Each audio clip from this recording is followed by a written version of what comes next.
انا ربنا كسرني.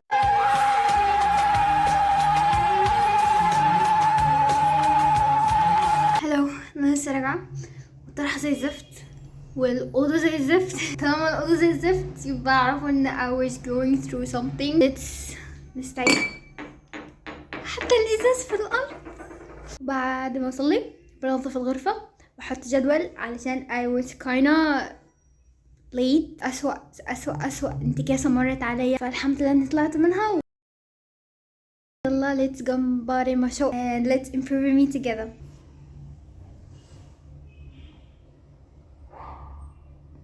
الإضاءة الوحشة أحسن من الإضاءة الحلوة. انت بتتكلم جد؟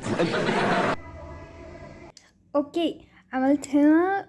هي الكاميرا مخليها باين وحشة بس هي حلوة خالص. وهنا بقى مش عارفة ايه ده. لما انا مخلي ده مش من ماما، واحدة قريبتي يعني. صح انبسطت خالص. انا عملت لي برطمان خالص كامل كده ليا. عليا امتحان دلوقتي، رايحة الامتحان. بعدها هفسر انا ليه اختفيت اسبوعين. ف this is why I've just came back. كنت عايزة اتكلم عن درس يعني اختفاء الاسبوعين وكده. basically الانسان احيانا بيوصل لمرحلة معينة، يقعد يطور نفسه ويوصل لمرحلة معينة يحس انه اوكي خلاص انا عملتها خلاص. باختصار يقعد يطور نفسه، يقعد يشوف، يقعد يبني عادات جديدة، يقعد يعمل حاجات لحد ما يوصل لمرحلة ان هو يبدأ يشوف نفسه على غيره، يحس ان انا خلاص وصلت، ان انا خلاص ان انا عملت فعلا كل حاجة المفروض تتعمل، ان انا خلاص كده المفروض كل حاجة تجيلي وكده، وخلاص يركض بقى، فاهمين؟ يثبت. يعني هو كان قاعد يتطور يروح يثبت لانه شايف ان هو خلاص كده بقى ايه، بقى واو، بقى تحفة. صح؟ فاللي بيحصل هنا يعني انا ربنا كسرني، تمام؟ بس مش كسرني حاجة وحشة، لا بالعكس، ده انا بحمد ربنا على كده. ان انا كنت قاعدة اتطور وصلت لمرحلة حسيت ان، وفعلا كنت قاعدة انجز حاجات، وفعلا كانت قاعدة تجيلي حاجات حلوة خالص. فكنت فاكرة ان انا كده واو، وفضلت ماشية على ايه، نفس الوتيرة، مش بطلع منها. تمام؟ يعني انت الوتيرة اللي انت وصلت ليها دي وثبت عندها هتجيب لك حاجات تحفة كتير فعلا، لان انت بنيت على نفسك وتعبت على نفسك وضحيت بحاجات كتير، وبتصحى كل يوم الصبح تاخد شاور بارد ومش عارف ايه وهكذا. صح؟ لكن اللي ربنا عايزهولك حاجة احسن بكتير من اللي هتجيلك وانت عند الوتيرة دي. يعني انت خلاص قعدت تطور ثبت هنا، هتجيلك حاجات حلوة جدا وانت فاكر ان كده واو وخلاص، يعني خلاص عملتها. صح؟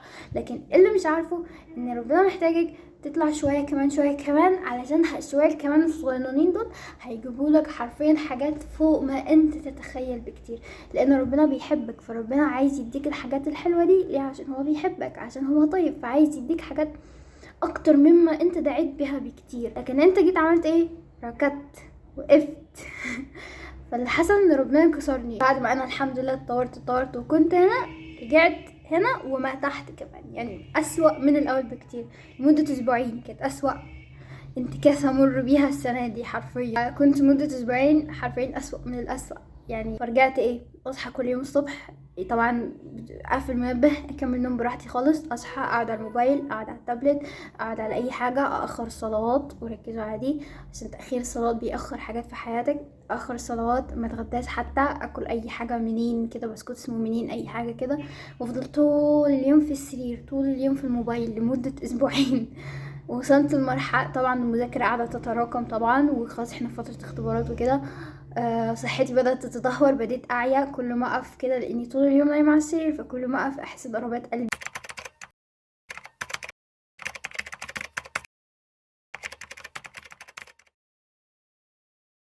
يعني أنا بعد الانتكاسة دي وبعد ما قمت، طبعا كانت في الأول مذاكرة صعبة جدا، واحدة دي لها أسبوعين مش بتذاكر، فأكيد صعبة جدا. لكن هنا بقى تيجي الصعوبة، لازم تقاوم الصعوبة اللي في الأول دي، هي الصعوبة في الأول بس، وتقاوم وبعدها ترجع للريتم الطبيعي بتاعك. لأن انت خلي بالك، انت ما بصتش، انت ما ضيعتش، لا، انت اوريدي كنت باني العادات دي. معنى ان انت وقعت ده معنى ان انت لما تيجي تقوم هتقوم أسرع من الأول. ليه؟ لأن العادات اللي كنت دايما تتعب تبنيها، الكويسة، المذاكرة، الانضباط، ده كله اوريدي اتغرست فيك، اوريدي ثبتت فيك، لان انت تعبت عشان تبنيها، فهي اتغرست فيك وثبتت فيك. فلما تيجي تقع تاني، لما تيجي تقوم، هترجع لك بسهولة تاني، هترجع منضبط تاني وهترجع كويس. هي بس صعوبة البداية دي قومها وهترجع الشخص الاول وافضل من الاول كمان. فهو بس كده ربنا كسرني وانا ممتنه لكده، لان احيانا الانسان محتاج يعرف ان هو لسه قدامه شويه كمان عشان يسعى. لان انت اصلا لما تكون حاطط هدف وتوصل للهدف ده هتحس بفراغ، يعني هتحس بفراغ، يعني هتحس ايوه ان انت مبسوط فعلا كده. وبعدين يعني انا تعبت ده كله عشان خاطر احصل على الحاجه دي وحصلتها، وبعدين اعمل ايه؟ فاهمين؟ فعشان كده احنا محتاجين كل شويه نتطور، محتاجين كل شويه نقوم نقع ونقوم نقع ونقوم. فانا ممتنه. الحين ب... بغير الحين بغير و 皆さん、私は日本語が今勉強します。جيت احطها حطيتها تحت. I'm not crying. كنت بفكر زمان اكون ممثلة صراحة، ما وريتكوش بس بفكر.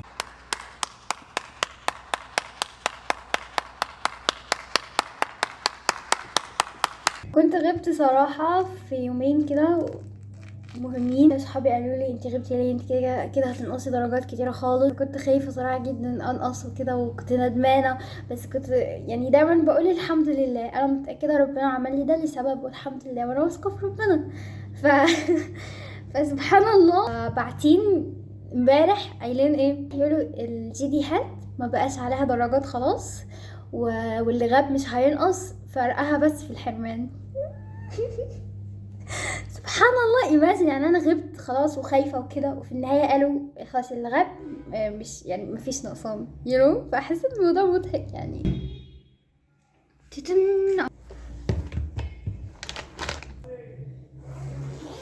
الجو فجأة كده على غفلة قرر يكون بارد، يعني كان يعني انا كنت طول عمري بحب الشتاء تمام. السنه اللي فاتت شفت الشتاء بتاع مصر، كنت في السعوديه، فشتاء السعوديه كيوت فاهمه يعني. يعني الشتاء بتاع السعوديه مش دايما برد، يعني اغلب الوقت بتكون عادي. الجو حلو معتدل، لكن احيانا فجاه تقلب رعد وبرق ومطر. المهم ساعتها كنت فاكره اني بحب الشتاء. جيت هنا في مصر السنه اللي فاتت كرهت الشتاء. حرفيا كنت بقعد لابسه يمكن 50 طبقه وجوانتيين وبتاع وبرتعش من البرد. انا دي بقى ايه، رجعت احب الشتا تاني. بس لما يكون الجو برد وانت تقاوم وتروح تتوضا وتصلي، تقاوم وتصحى من النوم وتذاكر، ده بيثقلك اكتر. يعني كل ما الجو برد كل ما الناس العاديه تتنازل، فاهم؟ الناس العاديه تقعد في البطانيه تتدفى كده. يعني حسها فرصه ان انت تثقل نفسك. قبل ما اذاكر كان في كام حاجه كده شغله دماغي، فهكتبهم في الكراسه بتاعتي. واوكي عادي.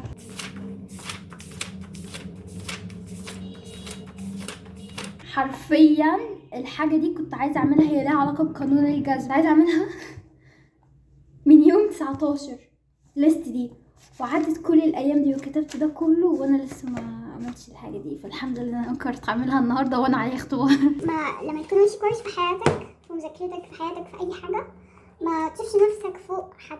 بصوا ايوه في ناس فعلا زباله، وفي ناس فعلا وحشين خالص، في ناس فعلا حرفيا انت مش قادر تستوعب هم ازاي دول حرفيا في الحياه ناس وحشه زي كده. دي مش وظيفتك. يعني مهما حصل ما تحكمش على غيرك. فلانه هي فلانه، مش فلانه هي وحشه، لا فلانه هي فلانه مع نفسها، هي تتحاسب مع نفسها. فلان هو فلان مع نفسه، وانا ده اللي بيفرق بينهم.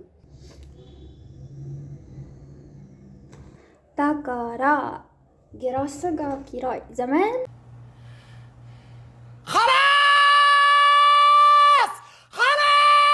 كنت بحب النظارات جدا. كان نفسي كان نظري سليم تمام. كان نفسي يكون عندي نظاره البسها، حتى تلاحظوها بقت معوجه كده، شايفين؟ انا كان نفسي يكون عندي نظاره البسها جدا، وكنت بحب النظارات كده.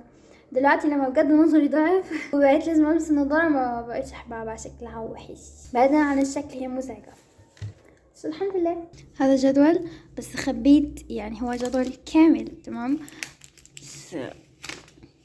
كده، بس خبيت الحاجات اللي مش هتكون عليها النهارده، عشان لو كان الجدول كده هتحس ان انت يعني اكتئبت مجرد ما بصيت على الجدول. ودي بتحصل، هتروح تلاقي نفسك طنشت، تروح تلاقي نفسك ما كملتش كده. حطيت الورقه دي عشان خاطر يعني اقول ايه ده انا عليا دول بس، فاهمين يعني. انت بيحصل لك بانيك ليه وتفقد احساسك وتيأس وتحبط وتنهار؟ اذا كان الانبياء حصل معاهم كده، الانبياء قفلت عليهم. يلا نعد مع بعض. سيدنا موسى يخرج من مصر خائف وهم عايزين يقتلوه، في اسوأ من كده؟ يمشي الصحراء من مصر للاردن على رجليه، يوصل هناك بلا مأوى، بلا سكن، بلا طعام، بلا مستقبل. شفت قفلت ازاي؟ اتاري ربنا بيجهزه للنبوة. سيدنا موسى ما كانش هيبقى نبي الا بالتجربة دي، ضاقت عليه لان في قدر جديد اوسع. النبي صلى الله عليه وسلم في شهر واحد يموت ابو طالب اللي بيحميه، تموت السيدة خديجة الحب الكبير والسند الروحي الكبير اللي كانت واقفة جنبه حياته كلها، الاتنين يموتوا في شهر واحد. يا رب يا رب ليه تتوالى عليا في هذا الموقف بالطريقة دي؟ طب يحصل ايه؟ قريش عايزة تقتله لان ابو طالب مات، هو اللي كان بيحمي النبي صلى الله عليه وسلم. طب نروح للطائف، الطائف ترميه بالحجارة، قفلت. أتاري ربنا بيجهز له مساحة جديدة، الهجرة للمدينة عشان تبدأ رسالة الإسلام. يا نهار أبيض.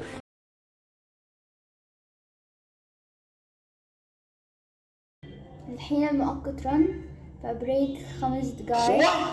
في أغنية كانت عليها إيديت أنمي كتير خالص حلو خالص.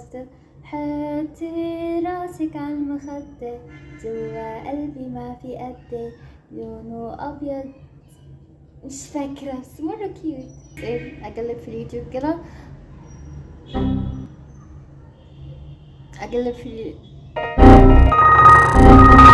دماغي كان بيفكر هتتكلمي سعودي ولا هتتكلمي مصري. لسه بدري ما تتعبي. جبت لنفسي أكل كمكافأة عشان كنت لسه طالعة من اختبار وتعبت وكده، فبكافئ نفسي فنازلة أجيبه. نازلة بالمنظر ده، فيا رب محدش يشوفني يا رب.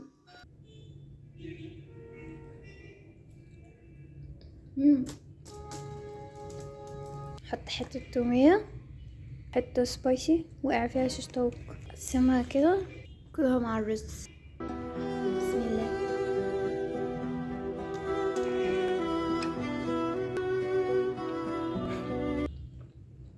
ليه صراحة هكذب لو قلت ان انا ماشية كويس، بس مش هقول ان انا مش ماشية كويس، عشان انت لما تقعد تأكد على نفسك، عارفين قانون الجذب وكده، ده حقيقي. لما تقعد تقول انا مش ماشي كويس، انا متأخر، انا مش عارفة ايه، هل هتتحسن كده؟ بالعكس، ده انت تأنيب الضمير وجلد الذات هيفضل فيك، وهتكون دماغك مقتنعة انا مش ماشي كويس. فايه اللي هيحصل؟ هتراكم على نفسك اكتر. بصوا جربوها، والله جربوها.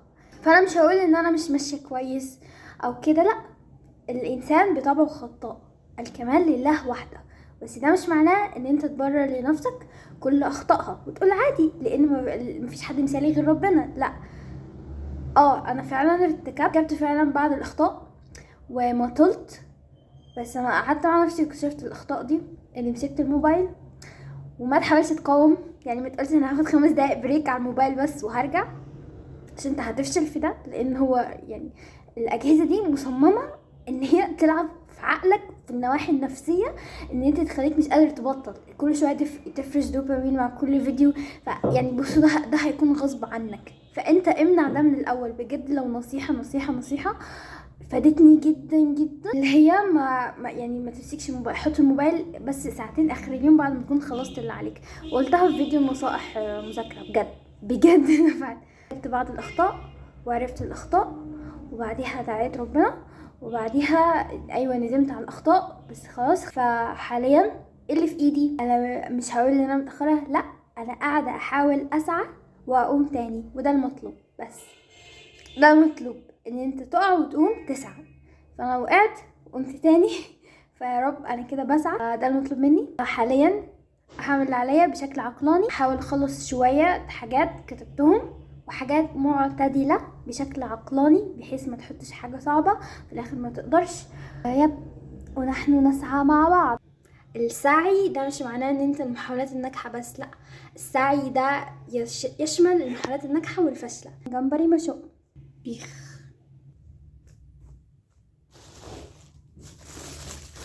بصوا تركاري، بجمع كل الاكل في الكيس، وبصوا هعمل ايه.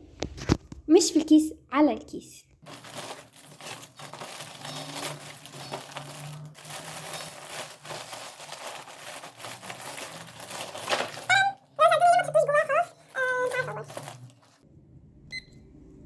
زي ما قلت لكم بخلي شيء سهل.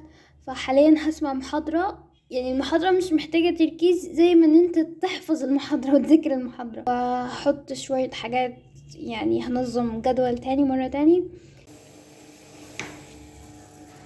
ربنا بيقول لك لا تدري، ممكن يكون الوقت السماوات مقلوبة والملائكة بترتب لك رزق رهيب، وربنا بيرتب لك مستقبل عظيم، وبيرتب لك فرج كبير، وانت مش دارية بحاجة، وانت قاعدة مهمومة، وانت قاعد بتبكي، وانت قاعدة بتدوري على دواء اكتئاب تاخديه.